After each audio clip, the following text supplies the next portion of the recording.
ঈদ আনন্দ উপভোগ করতে যাচ্ছিলেন কক্সবাজার, প্রতিমধ্যে সড়ক দুর্ঘটনায় প্রাণ হারিয়েছেন তিনজন।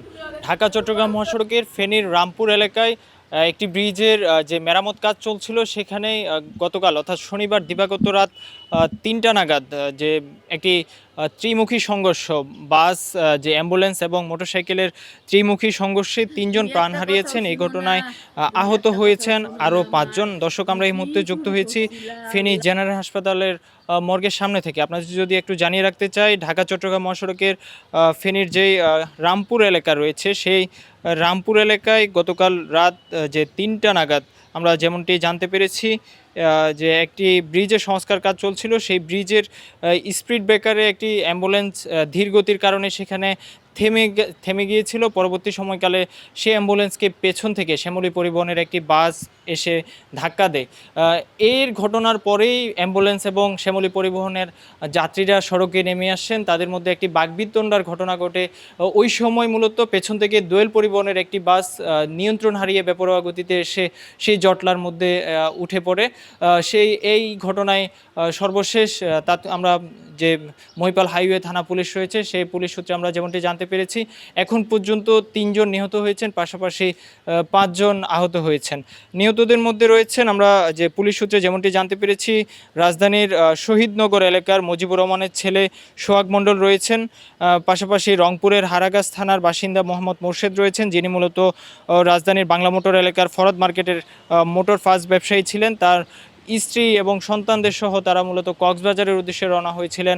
72 ঘন্টা ময়েশ্চার লক সমৃদ্ধ লিলি বডি ওয়াশ, শিয়া বাটারের গুডনেস স্কিন রিপেয়ার করে রাখে সফট ও গ্লোয়িং। ঈদ আনন্দ উপভোগ করার জন্য তার বন্ধুদের নিয়ে সেই একই নিহতদের মধ্যে আরেকজন রয়েছেন দোয়েল পরিবহনের সুপারভাইজার মোহাম্মদ কাউসার রয়েছেন। এছাড়াও আহত হয়েছেন মোহাম্মদ রানা, পাশাপাশি সোহেল সহ আরও অন্তত 5জন, যারা ঢাকার নিউ মার্কেট এলাকায় একটি কাপড়ের দোকানে কাজ করতেন বলে আমরা পুলিশ সূত্রে জানতে পেরেছি। সব কিছু মিলিয়ে আমরা কথা বলেছিলাম ফেনী মহিপাল হাইওয়ে থানা পুলিশের সঙ্গে। যে সেই থানার ভারপ্রাপ্ত কর্মকর্তা মোহাম্মদ আসাদুল ইসলাম আমাদের যেমনটি জানিয়েছেন, মূলত দুর্ঘটনার খবর পেয়ে রাতে তাৎক্ষণিক পুলিশ সদস্যরা ঘটনাস্থলে পৌঁছে দুর্ঘটনা কবলিত যে গাড়িগুলো রয়েছিল সেগুলো যে পুলিশ হেফাজতে নিয়েছে। পাশাপাশি যে নিহতদের মরদেহ উদ্ধার করে ফেনী জেনারেল হাসপাতালের মর্গে পাঠানো হয়েছে ময়নাতদন্তের জন্য। এছাড়াও আহতদের উদ্ধার করে ফেনী জেনারেল হাসপাতালে প্রাথমিক চিকিৎসা দেওয়া হয়েছে বলে আমরা পুলিশ সূত্রে জানতে পেরেছি। পাশাপাশি যে অন্যান্য যে আইনানুগ যে ব্যবস্থা গ্রহণের যে প্রক্রিয়া, সেটিও গ্রহণ করা হচ্ছে বলে পুলিশ নিশ্চিত করেছেন। আপনার যদি আরেকটি বিষয় জানিয়ে রাখতে চাই, মূলত ঈদের পরদিন থেকে অর্থাৎ আজ থেকেই যে সড়ক ও জনপথ বিভাগের আওতাধীন ঢাকা চট্টগ্রাম মহাসড়কের ফেনীর যে রামপুর এলাকায়, ফেনীতে যে 24-এর ভয়াবহ বন্যায় একটি ব্রিজ ক্ষতিগ্রস্ত হয়েছিল, সেই ব্রিজের মেরামত কাজ শুরু হওয়ার কথা ছিল। সেই মেরামত কাজই মূলত চলছিল।